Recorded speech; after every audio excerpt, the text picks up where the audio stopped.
내가 아직 너희와 함께 있어서 이 말을 너희에게 하였거니와 보혜사 곧 아버지께서 내 이름으로 보내실 성령 그가 너희에게 모든 것을 가르치고 내가 너희에게 말한 모든 것을 생각나게 하리라. 함께 읽습니다.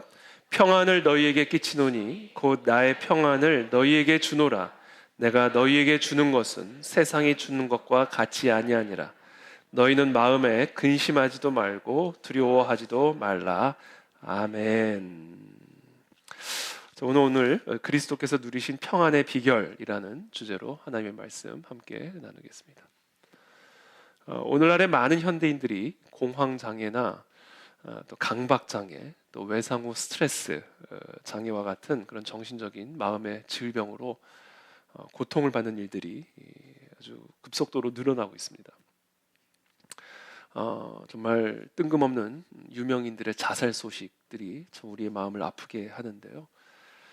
유명인뿐만이 아니라 보도되는 것뿐만 아니라 보도되지 않는 성별과 연령대와 상관없이 정말 많은 사람들이 이와 같은 마음의 질병으로 스스로 목숨을 끊는 참 너무나 안타까운 일들이 빈번하게 벌어지고 있는 것이 이 땅의 현실입니다. 자, 그와 같은 정신적인 질병의 뿌리가 있습니다. 그것은 바로 불안입니다. 불안. 오늘날 많은 사람들이 이 불안 장애에 시달리고 있습니다. 물론 사람은 누구나 불안감을 느끼며 살아가고 있습니다. 그러나 문제는 일상적인 삶에 장애가 될 정도로 이 심각한 불안 증세를 호소하고 있는 사람들이 늘어나고 있다는 사실이에요. 불안의 원인은 유전적으로 타고난 기질 때문일 수도 있고요. 또 성격적인 기질 때문일 수도 있고요. 또 어린 시절의 환경적인 요인 등 아주 다양한 이유가 서로 아주 긴밀하게 엮여 있기 때문에 딱 하나로 단정지어서 이야기할 수는 없습니다. 그래서 똑같은 상황 속에서도 어떤 사람은 불안을 과하게 느끼는 사람이 있는가 하면 또 어떤 사람은 전혀 불안감을 느끼지 않는 그런 사람들도 있습니다. 인간의 마음과 또 인간의 행동은 그 인간이 속해 있는 환경에 영향을 받을 수밖에 없습니다. 그래서 인간은 자신이 성장한 가정 환경이나 또 자신이 속한 그런 사회적인 환경에 큰 영향을 받게 되죠.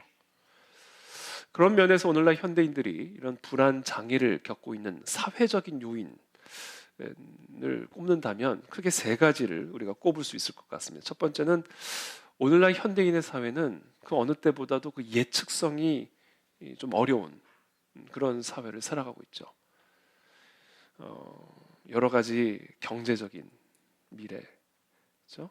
예전에는 한 번의 직장이 평생 직장이란 말이 있었지만 요즘에는 우리의 이 직장에서도 어떤 일이 벌어질지 모르는 그런 예측성이 떨어지는 그런 사회적인 요인들이 있습니다.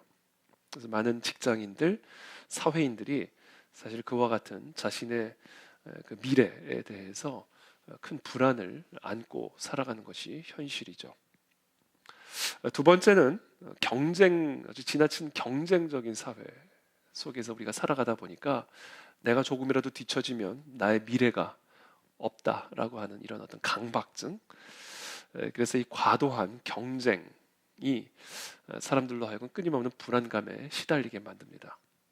그래서 끊임없이 일하게 만들고 무언가를 하게 만들고 그런 스트레스가 결국은 불안감을 더 악화시키는 것이죠. 마지막으로 세 번째를 꼽으라고 한다면 그런 어떤 극도의 그런 어떤 경쟁 사회 속에서 느끼는 스트레스와 불안감 그리고 그런 상황 속에서도 예측성이 떨어지는 그런 어떤 사회적인 그런 불안감 속에서 실제로 자신이 쉴 수 있는 안식을 누릴 수 있는 완충시킬 수 있는 어떤 그런 삶의 여유, 정신적인 여유를 갖지 못하고 있다라는 사실이죠. 안식일은 10계명입니다. 살인하지 말라와 같은 10계명이죠. 이건 명령이에요, 명령. 순종해도 되고 안 해도 되는 게 아니라 뭐 여유가 있으면 쉬고 여유가 없으면 쉬지 않고 이런 게 아니라 이건 하나님의 명령입니다. 살인하지 말라와 같은.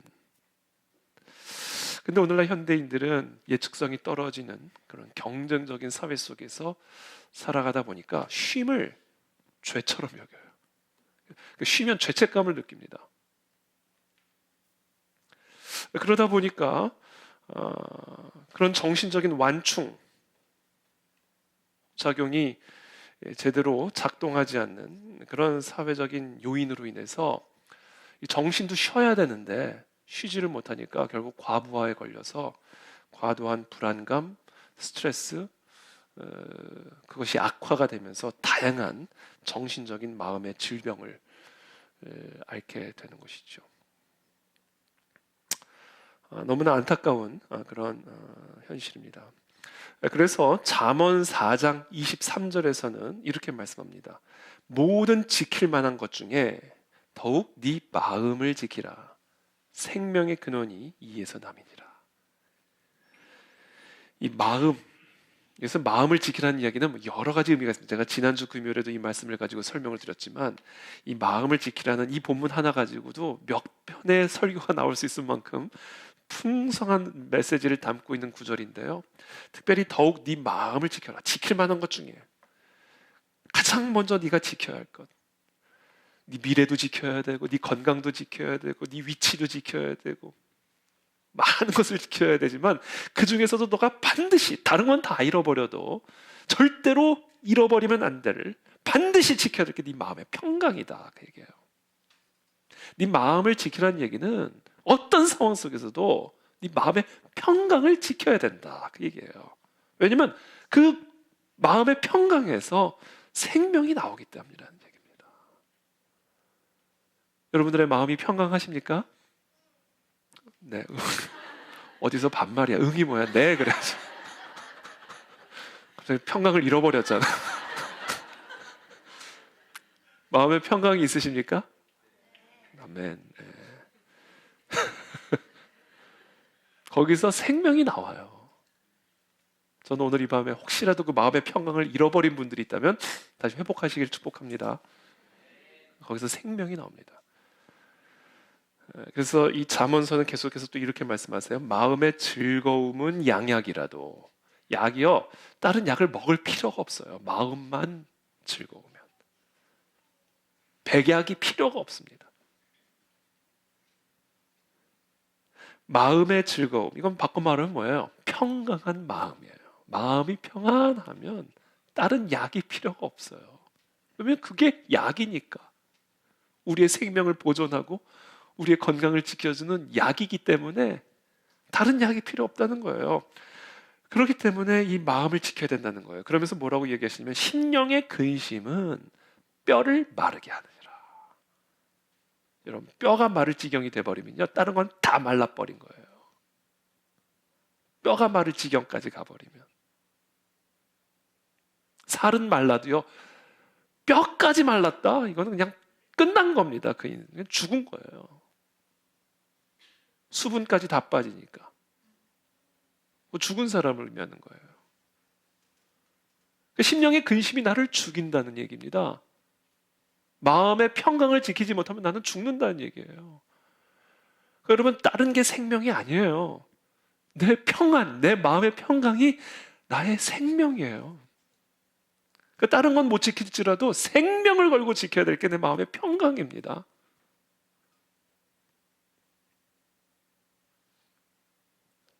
그래서 오늘 주제는 그리스도께서 누리신 그 평강의 비결이 뭘까? 그리스도께서 우리에게 가르쳐 주신 그 평안을 유지할 수 있는 비결, 마음의 즐거움, 어떤 상황 속에서도 아무것도 지킬 수 없는 상황 속에서도 내 마음의 평강만큼은 지킬 수 있는 비결. 그것이 무엇일까? 이게 오늘 이 큐티 본문을 통해서 여러분들과 나누고자 하는 핵심적인 주제입니다. 특별히 오늘 본문의 말씀은 그와 같은 심령의 근심 때문에 뼈가 마르고 있는 사람들에게 주시는 생명의 말씀이에요. 먼저 27절 말씀 한번 다 같이 한 목소리로 읽어보겠습니다. 시작.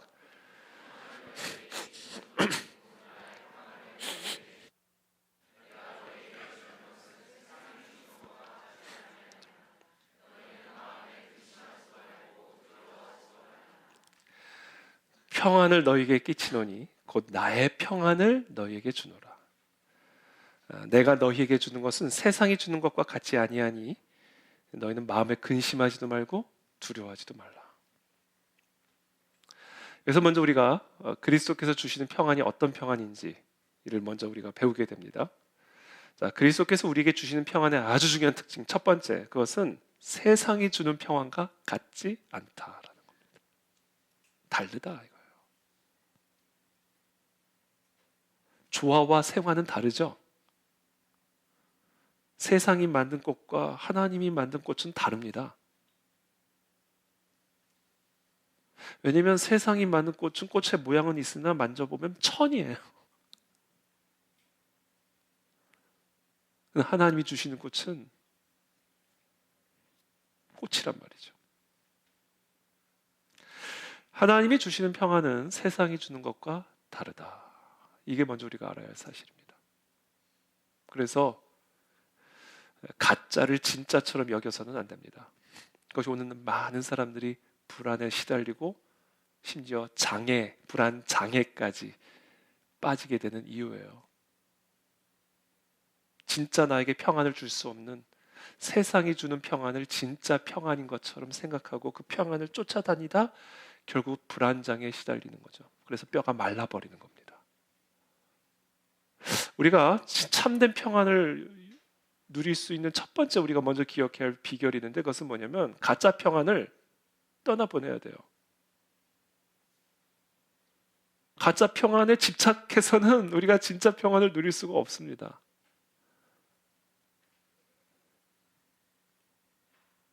가짜 평안에 집착하고 있는 마음들은 진짜 평안으로 돌아오게 되기를 축복합니다.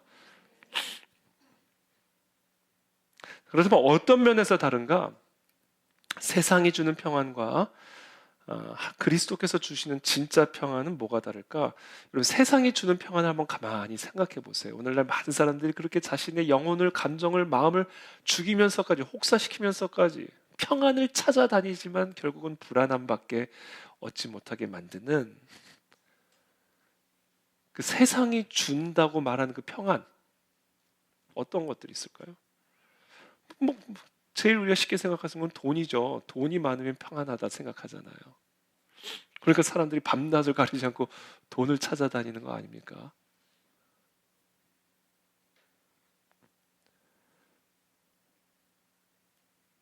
어떤 상황과 환경, 그렇죠? 내 모든 어떤 주변 상황이 안정이 되면 내 마음이 평안할 거라고 생각하고, 그렇죠? 건강하면 평안을 누릴 수 있을 거라고 생각하고, 어떤 지위를 내가 얻으면 내가 이제 비로소 평안을 얻을 수 있을 것이라고 생각하고, 그렇죠? 이런 세상이 주는 평안들을 가만히 살펴보면요, 이것은 어떤 평안이냐면 세상적인 조건이나 환경에 따라 달라지는 평안이에요. 쉽게 말하면 돈이 주는 평안을 추구하는 사람은요, 돈이 없으면 평안이 없어져요. 건강이 주는 평안을 추구하는 사람은요, 건강을 잃어버리면 평안을 잃어버리게 됩니다. 어떤 관계 속에서 평안을 추구하는 사람은 그 관계를 잃어버리면 평안도 잃어버리게 돼요. 어떤 상황과 환경에 따라 나의 평안을 유지하고자 하는 사람은요, 그 상황과 환경이 요동함에 따라 나의 평안도 요동을 치게 되어 있습니다. 그게 세상이 주는 평안이에요. 그래서 우리는 그런 평안을 가짜라고 부르는 거예요.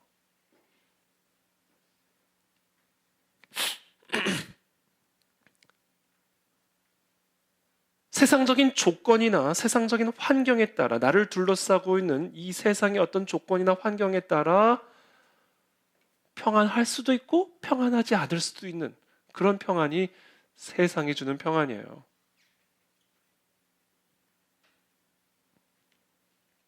그래서 세상이 흔들리면 나도 흔들리고요. 세상에 가뭄이 찾아오면 내 평안에도 가뭄이 찾아오고, 어떤 나를 둘러싼 어떤 자극에 따라 평안할 수도 있고 불안할 수도 있고,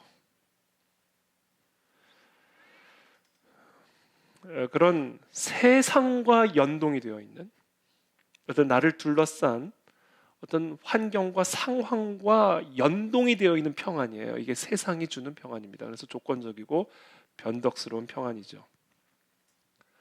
반면에 그리스도께서 우리에게 주시는 평안은요, 내 주변 환경과 연동이 되어 있는 평안이 아니라 그리스도와 연동이 되어 있는 평안이에요. 세상과 연동이 되어 있는 평안이 아니라 세상을 창조하신 분과 연동이 되어 있는 평안입니다. 세상적인 내 주변 환경과 연동이 되어 있는 평안이 아니라 그 모든 상황을 다스리고 통치하고 계시는 예수 그리스도와 연동이 되어 있는 평안이에요.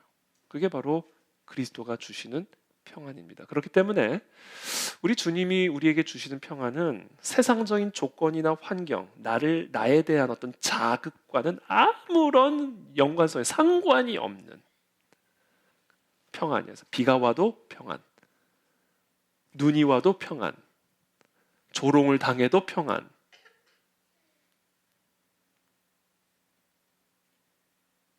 왜냐하면 이 평안은 세상이 주는 평안이 아니라 그리스도가 주시는 평안이기 때문에 그래요.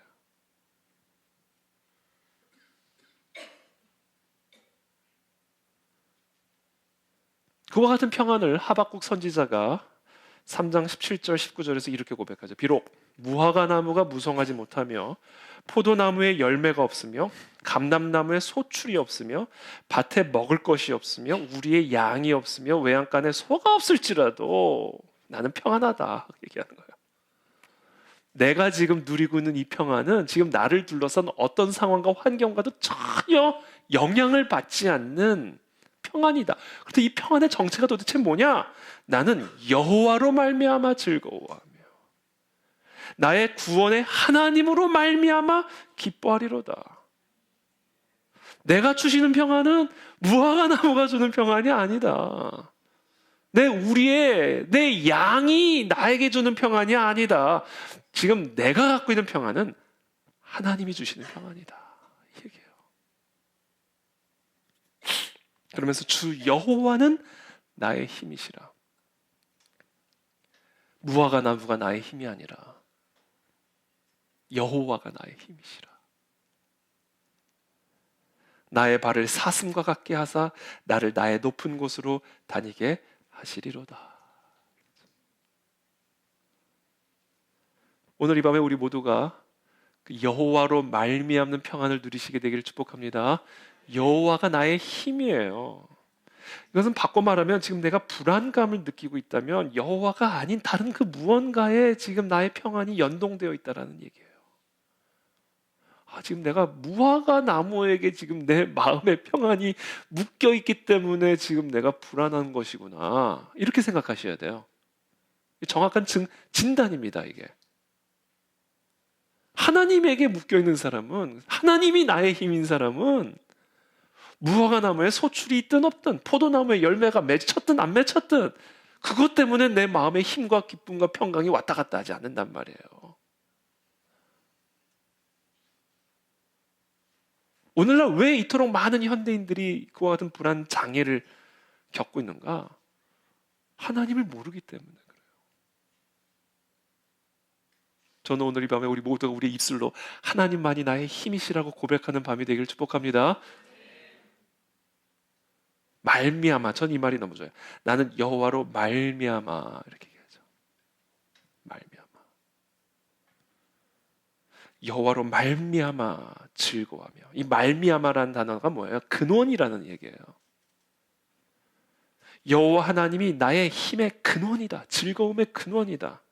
내 구원의 근원이다. 내 평안의 근원이다. 이유다. 원인이다. 그 얘기하는 거예요. 우리 마음의 모든 근심과 두려움을 일수하는 그런 하나님이 주시는 평안은 그래서 결국 하나님 자신이에요.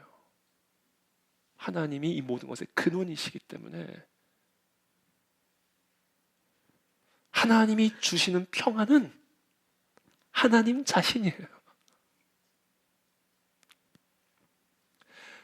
그렇기 때문에 오늘 이 밤에 저와 여러분들이 그 하나님이 주시는 평안을 우리가 소유하기 위해서는요, 무엇을 소유해야 돼요? 하나님을 소유하셔야 돼요. 왜냐하면 우리는 하나님으로 말미암아 진짜 하나님이 주시는 평안을 소유할 수 있기 때문에 그래요. 그리스도가 주시는 평안으로 우리의 마음이 충만하기를 원하십니까? 그렇다면 우리의 마음이 그리스도로 충만해지면 되는 거예요. 왜냐하면 그리스도로 말미암아 즐거워할 수가 있기 때문에 그래요.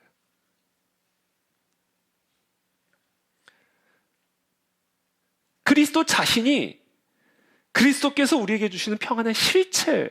평안 그 자체입니다. 그러므로 하나님이 주시는 평안을 원하십니까? 그렇다면 하나님이 주시는 평안을 구해서는 안 돼요. 하나님을 구하셔야 되는 거예요. 우리의 문제가 바로 거기에 있어요. 하나님이 주시는 평안을 구하는 게 아니에요. 평안을 주시는 하나님을 구하는 거지. 그게 문제의 해결책이에요.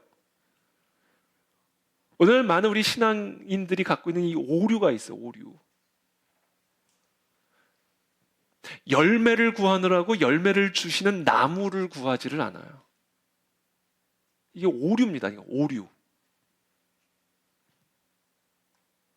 열매를 찾아다니느라 열매를 주시는 분을 찾지를 않는다고요. 이게 오늘 많은 신앙인들이 갖고 있는 아주 치명적인 오류예요. 평안을 찾아다니느라, 평안 때문에 밤새도록 기도하느라 평안을 주시는 하나님을 구하지를 않는다니까요.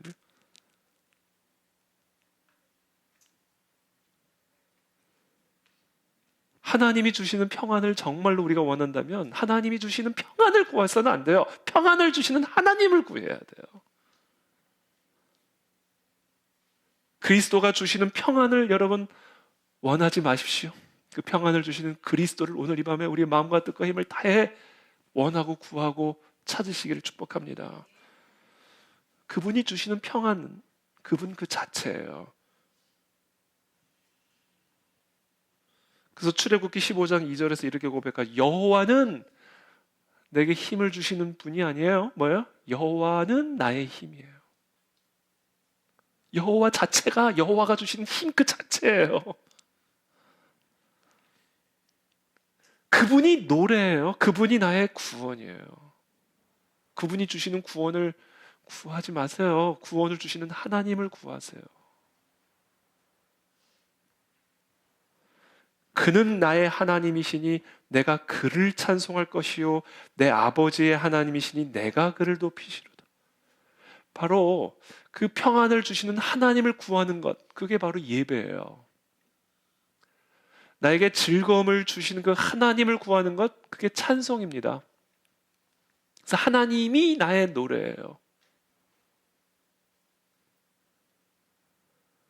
그렇기 때문에 우리의 마음이 그렇게 하나님을 얻을 때까지 우리의 마음은 절대로 평강을 소유할 수가 없습니다.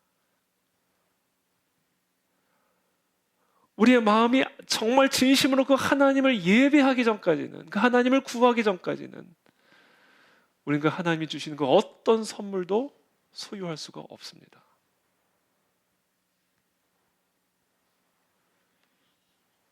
그렇기 때문에 저와 여러분들이 평생토록 해야 할 일은 하나님을 구하고 하나님을 높이고 하나님을 갈망하고 하나님을 예배하는 겁니다. 그게 예배입니다. 저는 오늘 이 밤에 우리 모두가 다 그 하나님만을 원하고 높이기를 축복합니다. 아까 우리 잠깐 설교 전에 찬양했던 넘쳐나네 넘쳐네 주를 향한 내 속의 갈망이 주님께로 날 이끌어 주소서. 주님을 더 원합니다. 오늘 이 찬양의 가사가 오늘 제가 여러분들과 나누고자 하는 설교의 핵심입니다. 예수님을 사랑합니다. 온 마음을 다하여. 예수님이 주시는 평안을 사랑하는 게 아니라 그 평안을 주시는 예수님을 사랑합니다. 그때 내 안에서 넘쳐난 모든 것이 넘쳐납니다.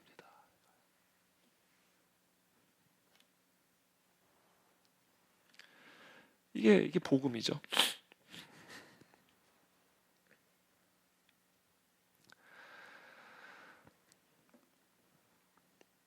저는 오늘 이 밤에 그 하나님을 우리의 마음의 중심에 모시기를 축복합니다.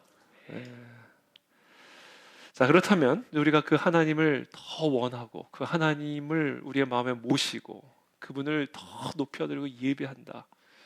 그분을 향해 내가 갈망한다.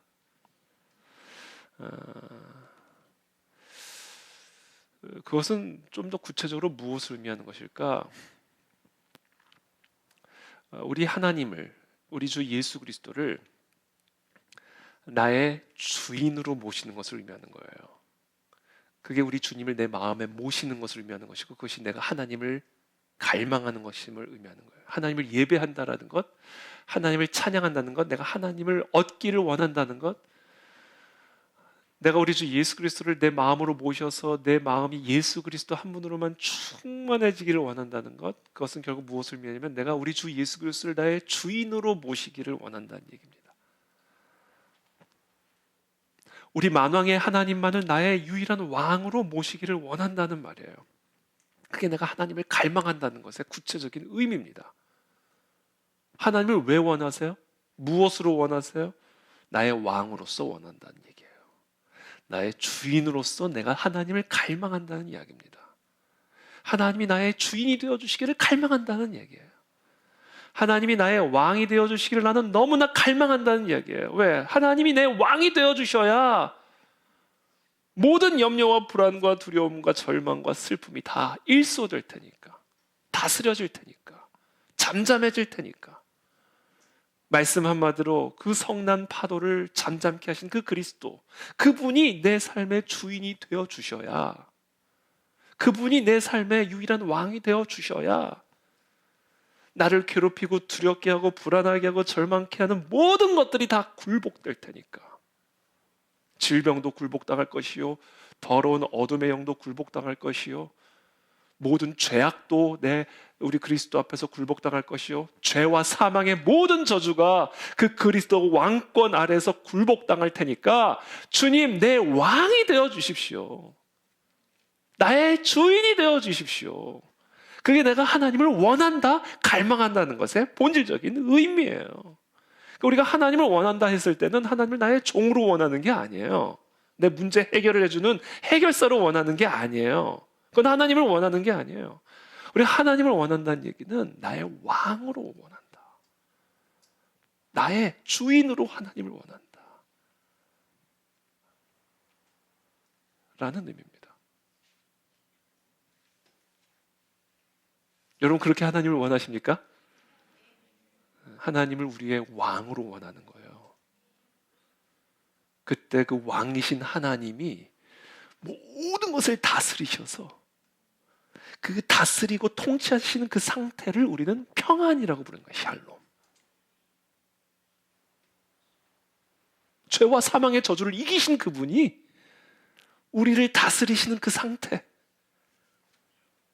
안진뱅이도 일으키시고 소경된 자도 눈을 뜨게 하시고 죽은 자도 다시 살리시고 오비영여로 수천 명을 먹이시고 물 위를 걸으시며 성난 파도도 잠잠케 하시는 그분이 나를 다스리시는 그 상태, 그 상태를 우리는 샬롬, 평안이라고 부르는 거예요. 그리고 정치적인 용어로는 Kingdom of God이라고 부르는 거예요. 하나님의 나라.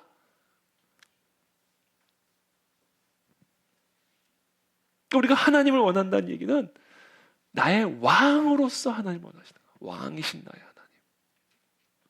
하나님이 나의 주인이 되어주시기를 갈망합니다. 이 이야기예요.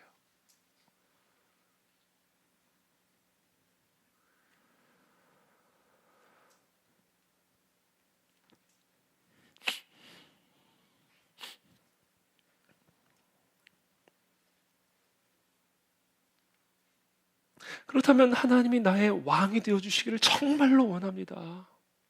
라는 갈망은 구체적으로 어떤 모습일까요? 좀 더 구체적으로. 자, 하나님을 원한다는 이야기는 하나님이 나의 왕이 되시고 나의 주인이 되어주시기를 원한다는 말이에요. 그렇죠? 그렇다면 이제는 하나님이 나의 왕이 되신다라는 것, 하나님이 나의 주인이 되기를 정말로 원한다는 말은 결국 무엇을 의미할까요?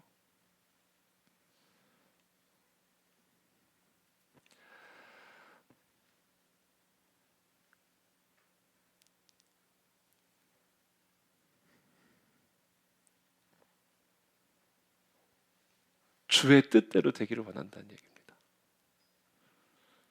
나의 뜻이 아니라 아버지의 뜻대로 되기를 정말로 원합니다. 그 얘기예요. 여러분, 우리의 모든 불안의 핵심적인 이유가 뭔지 아세요? 왜 우리가 불안해지는지 아세요? 내 뜻이 위협을 받으면 불안해지는 거예요.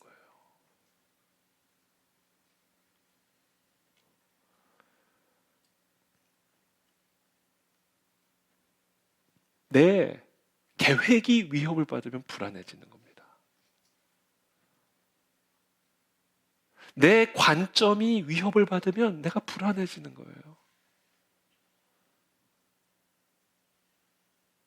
내 기준이, 내 방법이, 내 상식이 위협을 받거나 흔들릴 때 그때 내가 불안해지는 거예요. 그러니까 그 모든 불안으로부터 내가 자유해지려면요, 나의 그 모든 것으로부터 내가 자유해져서 다른 그 무언가에 묶여야 돼. 그게 뭐예요? 하나님의 뜻이에요.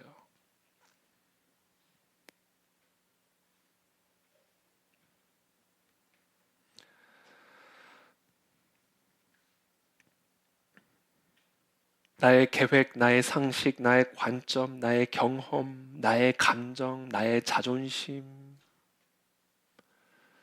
나의 뜻이 존중받지 못하고 위협을 받을 때 우린 불안감을 느끼게 되는데, 나의 그 모든 것들을 한 단어로 뭐라고 하면 나의 자아라고. 자아.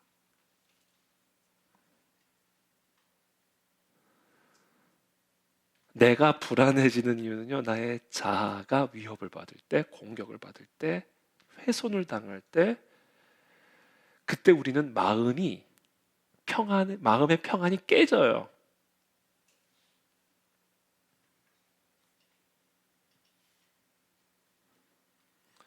그렇기 때문에 여러분, 이 마음의 평안이 깨진다는 건 단순히 불안감, 이게 그냥 두려워 떠는 것을 의미하는 게 아니라 평안이 그냥 깨지는 거예요. 평안한 마음이 깨지는 거예요.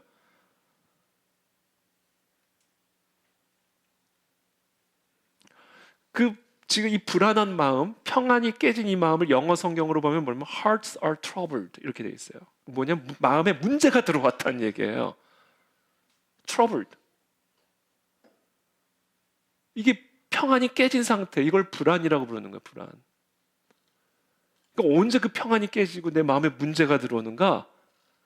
내 자아에 문제가 생길 때, 내 자아가 위협을 받거나 내 자아가 공격을 받거나 내 자아가 훼손을 당하거나 내 자아가 흔들릴 때, 그때 내 마음에 문제가 들어오면서 평안이 깨지고 불안한 상태가 되는 거예요. 그리고 그 불안한 상태는 두려움이 될 수도 있고 염려가 될 수도 있고 미움이 될 수도 있고 증오가 될 수도 있고 복수심이 될 수도 있고, 이게 다 우리의 평안을 깨는 거예요.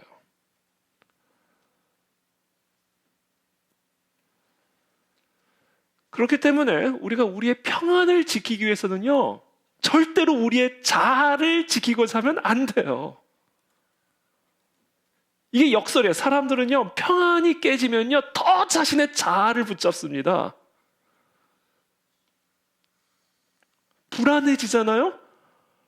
그러면 더 강력하게 자아의 소나기에 잡혀 들어가기 시작해요.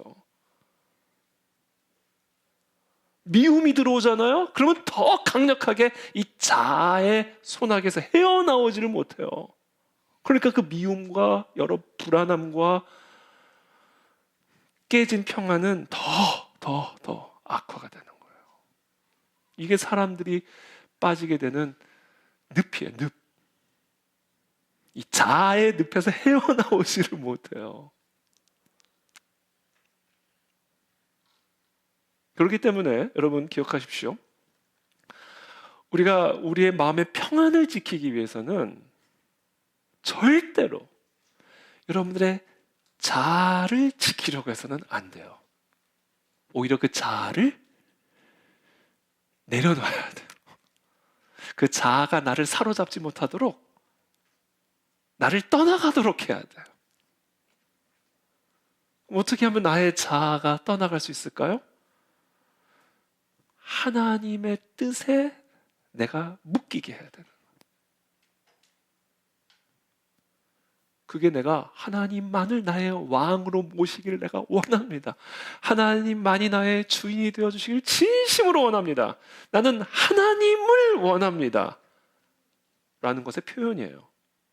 그게 안 되면 아무리 우리가 입으로 하나님을 예배한다 해도 그건 예배가 아니에요. 나의 자아를 숭배하고 있을 뿐이에요.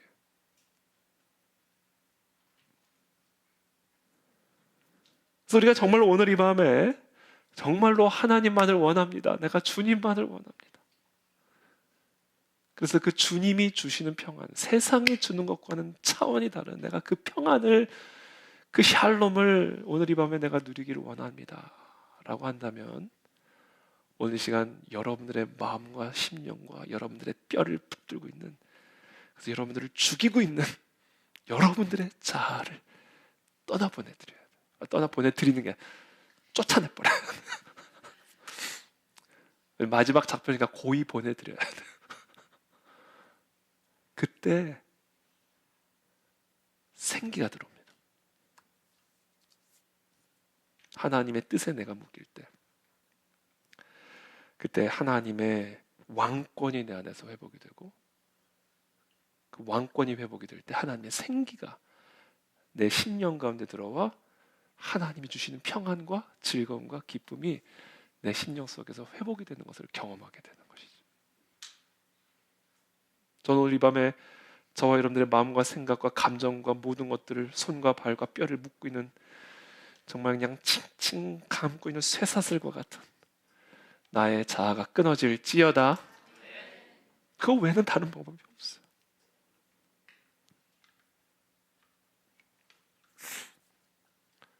그게 바로 그리스도께서 누리신 평안의 비결입니다. 그리스도께서 누리신 평안의 비결은요, 그리스도께서 인간의 대표로 오셔서 정말로 하나님이 주시는 평안을 누릴 수 있는 비결들을 우리 주님의 삶 속에서 우리에게 보여주셨는데,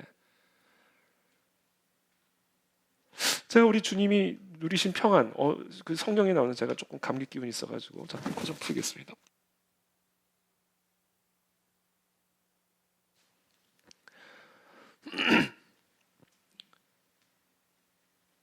광풍 속에서 주무시는 주님. 이제 성경에 쭉 복음서에서 볼 때 우리 주님이 평안을 누리시는 모습, 아주 대표적인 경우가 광풍에서 주무시는 모습이에요. 환경에 전혀 상관이 없어요. 우리 주님은 그냥 졸리시면 주무실 수 있는 분이에요. 상황과 환경과 아무런 상관없이 마음에 평강이 있어서 마치 어머니의 품 안에 있는 아기처럼 전쟁통 속에서도 평안한 잠을 잘 수 있는 분, 주님이셨어요. 근데 저는 예수님이 누리신 평안의 비결은 거기서는 정확하게 볼 수가 없어요. 와, 대단하다, 이 정도는 돼요. 근데 거기서 비결을 찾을 수는 없어요. 근데 제가 예수님이 그럼 광풍 속에서도 주무실 수 있었던 그 비결을 제가 발견한 곳은 어디냐면요, 겟세마네 동산입니다. 전 거기서 예수님이 평생토록 평안을 누리실 수 있었던 비결을 발견했어요. 역설적으로 겟세마네 동산은요, 성경에서 유일하게 예수님의 평안이 위협을 받았던 곳입니다. 그것이 가장 선명하게 나타났던 곳이에요. 다른 데서는 예수님이 전혀 어떤 모욕을 당해도 예수님의 평안이 흔들리는 모습이 전혀 없었거든요. 근데 이 겟세마네 동산에서만큼은, 다른 부분에서는 전혀 볼 수 없었던 그 예수님을 지배하던 그 평강이 위협을 받고 흔들리는 모습이 나타나요. 저는 역설적으로 바로 거기서 예수님이 평안을 누릴 수 있었던 비결, 그래서 광풍 속에서도 주무실 수 있었던 비결을 발견할 수가 있었습니다. 마태복음 26장 36절부터의 말씀이에요. 이에 예수께서 제자들과 함께 겟세마네라 하는 곳에 이르러 제자들에게 이르시되, 내가 저기 가서 기도할 동안에 너희는 여기 앉아 있으라 하시고, 베드로와 세베대의 두 아들을 데리고 가실새 뭐라고 돼 있어요? 고민하고 슬퍼하사. 고민하고 슬퍼하사. 이에 말씀하시되 내 마음이 어떻게 돼서 매우 고민하여 죽게 되었어. 마음이 고민이 되어서, 고민이 되고 슬퍼서 죽을 지경이다, 이렇게 된 거예요. 평안이 깨진 상태라는 얘기예요. 평안이 깨어질 것 같은 그런 고통 속에 있는 거예요. 너희는 여기 머물러 나와 함께 깨어 있으라 하시고, 그렇죠? 이게 지금 예수님의 상태예요. 그러면서 이렇게 말해요. 조금 나아가사 얼굴을 땅에 대시고 엎드려 기도하여 이르시되 내 아버지여 만일 할만하시거든 이 잔을 내게서 지나가게 하옵소서. 그러나 나의 원대로 마시옵고 아버지의 원대로 하옵소서. 저는 여기서 바로 우리 주님이 복음서 전체에서 유일하게 자신의 평강이 깨어지는, 위협을 받는, 죽을 것 같은 마음의 고민과 슬픔과 고통 속에서 결국은 그것을 이기고 평강을 다시 지켜낼 수 있었던 비결을 배우게 되는 것이죠. 그것은 뭐예요? 나의 원을 내려놓으니까, 그리고는 아버지의 원을 구하기 시작하니까 그것으로 말미암아 잃어버릴 뻔했던 또는 빼앗길 뻔했던 그 평강을 다시금 지켜내실 수가 있었던 거예요. 그러면서 44절에 이렇게 말씀, 또 그들을 두시고 나아가 세 번째 같은 말씀으로 기도, 세 번씩이나 이렇게. 이건 그러니까 투쟁이죠, 투쟁. 평강을 지켜내기 위한 투쟁, 싸움, 전쟁을 펼친 거예요, 겟세마네에서. 전 이것이 예수님의 일상이었다라고 봐요. 이게 뭐 예전엔 전혀 없었던 모습이었다가 갑자기 겟세마네 동산에서 툭 이런 기도가 나온 게 아니라 예수님의 그 공생의 전체에 걸쳐서 제자들로부터 떠나 어디론가 하나님과의 깊은 교제로 들어갈 때마다 그 예수님이 그 모든 곳이 다 겟세마네 동산이었다라고 저는 봐요. 그것을 잠깐 살짝 비춰준 거예요. 예수님의 일상의 기도가 바로 겟세마네의 기도였기 때문에 우리 주님은 광풍 속에서도 주무실 수 있는 분이 되실 수 있었던 것이고, 결국에는 십자가까지 지실 수 있는 분이 될 수 있었던 이유다라는 거예요. 그리스도께서 주시는 평안은 그리스도와 같은 이 겟세마네의 기도를 통과한 자에게만 주실 수 있는 평안입니다, 여러분. 죽음을 이기는 평안이에요.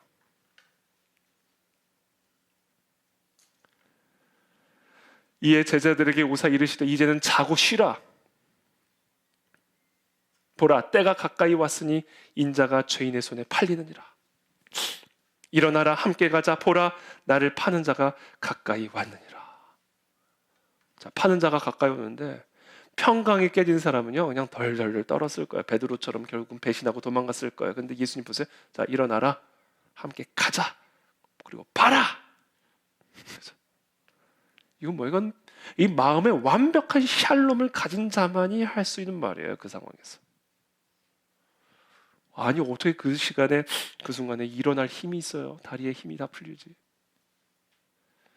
거기서 어떻게 자기를 팔아보는 사람을 똑바로 쳐다볼 수가 있겠어요? 어떻게 거기서 거기를 향해 갈 수가 있겠어요? 마음에 힘이 들어온 거예요. 평강이 들어온 거예요. 생기가 들어온 거예요. 언제요? 살고자 하는 자아를 내려놓고 아버지의 뜻대로 되기를 원하는 하나님의 뜻에 스스로를 묶어버릴 때, 거기서 하나님이 주시는 평강이 예수님의 마음속에 부어지게 된 것이고, 그 평강과 함께 생기를 가지고 일어나 하나님의 뜻을 향해 걸어 나갈 수 있는 평강을 소유할 수가 있게 된 거예요. 이게 평안의 원리고 비결입니다.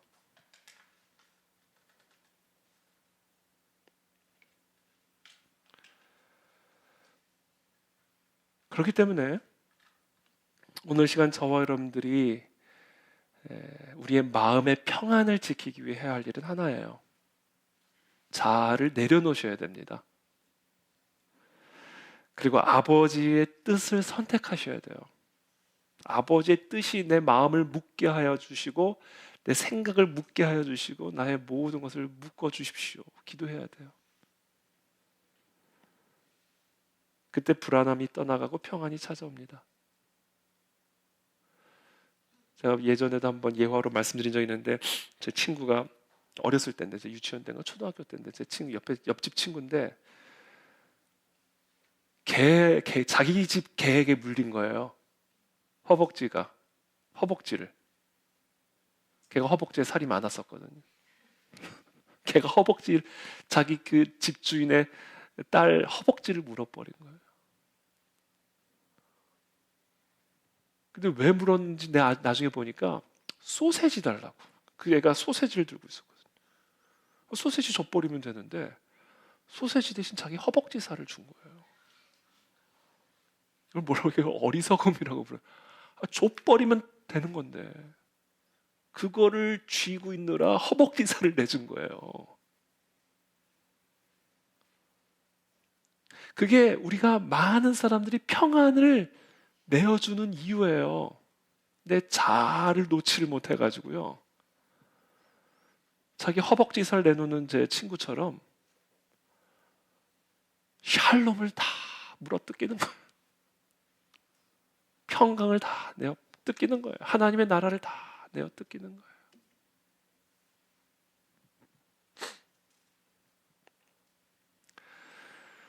그 옆에서 누가 뭐라 해도 그거는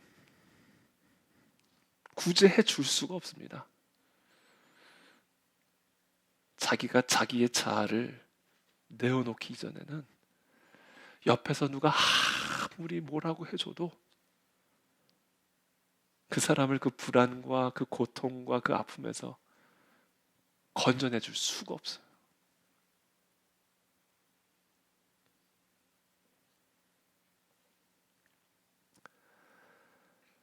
그렇기 때문에 저와 여러분들이 우리의 자아를 내려놓고 하나님의 뜻을 나의 뜻처럼 받아들이고 그래서 정말 하나님이 나의 왕이 되어주기를 원한다면 우리 모두는 다 이 겟세마네의 시간을 통과해야만 합니다.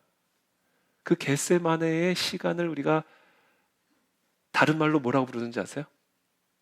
큐티라고 부르는 거예요. 큐티. 그러니까 큐티가 없는 삶은요, 겟세마네가 없는 삶이에요. 여러분 그냥 공식으로 기억하세요. 내 삶에 큐티가 없다.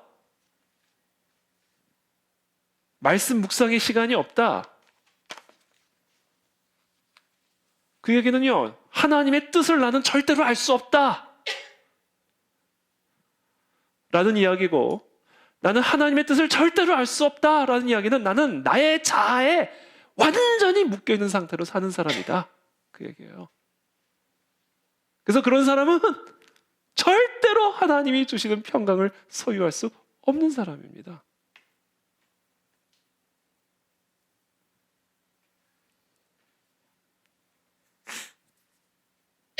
그래서 이 큐티 책을 우리가 뭐라고 불러요?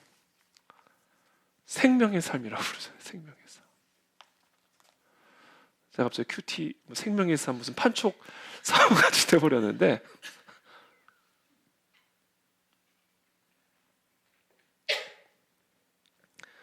우리는 매일 날마다 우리가 죽기 전까지는 나의 자아로부터 우리는 자유로울 수가 없어요. 내가 살아있다는 얘기는 내 자아가 살아있다는 얘기니까. 그러니까 우리는 날마다 나의 자아에 내가 묶이지 않기 위한 처절한 투쟁을 해야 돼요. 날마다.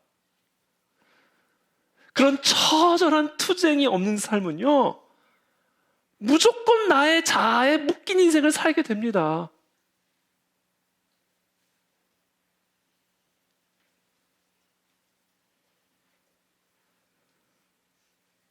나의 감정이 나를 지배하고, 나의 생각이 나를 지배하고, 나의 소원이 나를 지배하고, 나의 자아가 나를 지배하게 된다는 거예요. 그래서 우리는 날마다 그렇게 나의 자아의 포로가 된 상태가 돼서 날마다 말씀 앞으로 나아가야 돼요. 그래서 우리는 씨름해야 돼요. 나의 원대로 되지 마시고 하나님의 원대로 되게 해주십시오. 나의 자아를 내려놓사오니 주님, 나를 향하신 하나님의 뜻을 오늘 이 말씀을 통해서 가르쳐 주십시오. 이 처절한 몸부림이 우리의 일상의 삶에 이루어지지 않는다면 우리는 결단코 내가 호흡하는 한 내 자아로부터 우리는 자유로워질 수 없고 그 사람은 호흡하는 한 평강을 누릴 수는 없습니다. 매일같이 염려와 불안과 두려움과 미움과 분노에 내 모든 영혼의 살들이 다 물어뜯기는 인생을 살다가 죽는 거예요.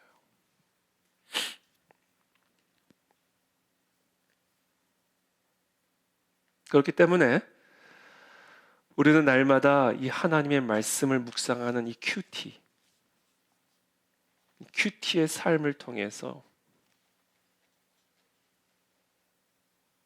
나의 자아가 죽어야 됩니다. 나의 자아가 이 하나님의 말씀을 통해서 우리에게 계시되어지는 하나님의 뜻이라고 하는 십자가에 못 박혀 죽어야 돼요. 그때 나의 이 십자가에 이 하나님의 뜻이라고 하는 이 하나님의 말씀이라고 하는 이 십자가에 나의 자아가 못 박혀 죽임을 당할 때 그때 비로소 나의 자아는 그리스도가 주시는 평강의 옷을 입고 부활하게 되는 거예요. 이게 한번 이렇게 죽어야 부활을 하게 됩니다. 그래서 이 평강이라는 옷은요, 이 샬롬, 하나님의 나라와 통치라고 하는 것은요, 반드시 나의 자아가 하나님의 뜻이라는 십자가에 죽임을 당할 때, 그때 부활하게 되는 나의 새 자아예요. 그것을 통과하지 않는 사람은 절대로 하나님의 나라와 통치를 경험할 수가 없게 되는 겁니다.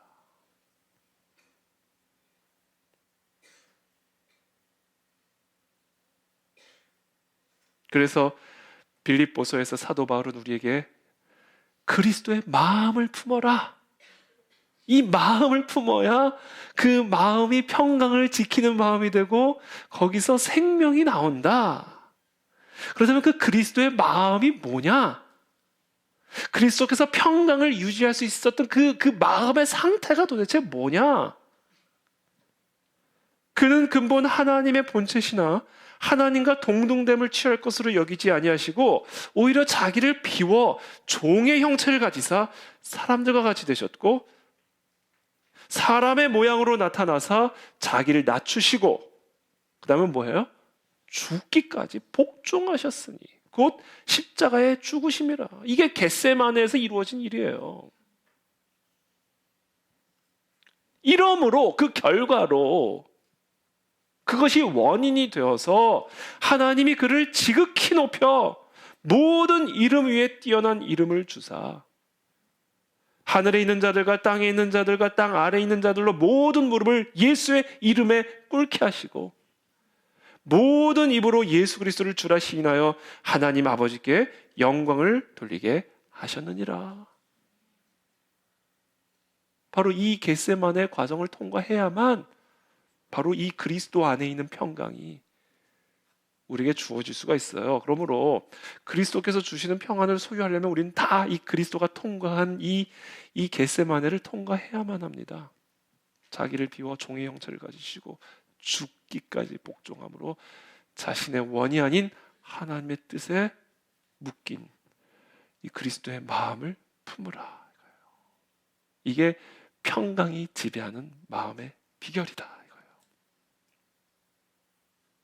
그래서 우리 주님은 평생 공생이 아니 평생이었어요. 공생일 뿐이 아니라 바로 이와 같은 마음, 나의 원대로 마시옵고 아버지의 원대로 하옵소서. 바로 이 마음을 가지고 우리 주님은 평생토록 사셨기에 광풍 속에서도 주무시고 모욕을 당해도 평안히 요동하지 않고 어떤 문제를 만나도 어떤 위기를 당해도 하나님의 샬롬을 언제나 누림으로 하나님의 생명을 가지고 이 땅에서 하나님의 영광을 드러내실 수 있는 하나님의 아들이 되실 수 있었다는 것이죠. 바로 그것이 오늘 우리 주님이 우리에게 주시는 그 평안을 우리가 누릴 수 있는 비결입니다. 그래서 오늘 이 밤에 우리가 그것을 향해 나가게 되기를 바라고 그리고 우리의 매일의 삶에 우리의 자아를 하나님의 말씀의 십자가에 못 박는 그런 저와 여러분들의 삶이 되시기를 예수님의 이름으로 축복합니다. 그때 그리스도께서 주시는 평강을 누리게 될 줄을 믿습니다. 함께 기도하겠습니다.